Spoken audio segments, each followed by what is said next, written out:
Competition नहीं है, सब आपके जैसे हैं।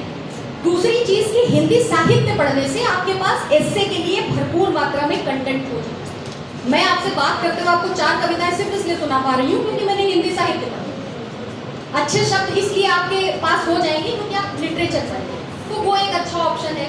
Political science is a good option for Hindi medium students, history is a good option, और सारे सब्जेक्ट गुड हैं।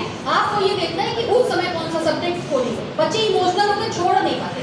एक बच्ची थी हिंदी मीडियम की, अर्थशास्त्र रखा था, 3 अटेम्प्ट में वो फेल हुई और उसके सबसे कम नंबर इकोनॉमिक्स में आ रहे थे, और वो छोड़ इसलिए नहीं पा रही थी क्योंकि उसके इमोशन कनेक्ट थे कि मैंने पीजी किया है इसमें, तो इसलिए मैं इसको कैसे छोड़ूं।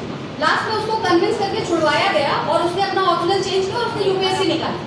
तो ये कोई जरूरी नहीं है कि आपने जिस सब्जेक्ट को बहुत लंबे समय से पढ़ा है आप यूपीएससी में बहुत अच्छा कर लें।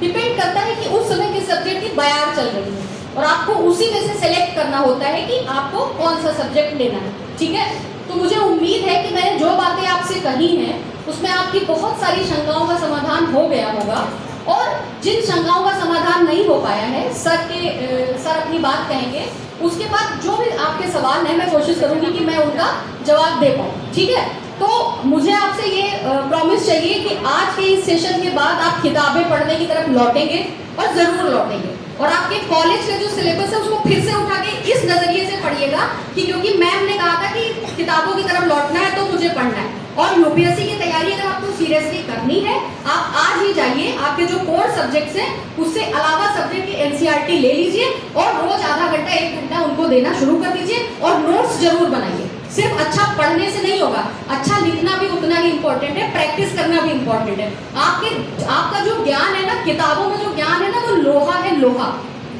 और जब आप उसको पढ़ के अपने दिमाग में बिठाते हैं तो वो पानी होता है, और जब वो पानी होता है तो क्वेश्चन की रिक्वायरमेंट के हिसाब से कागज पे उतरता है।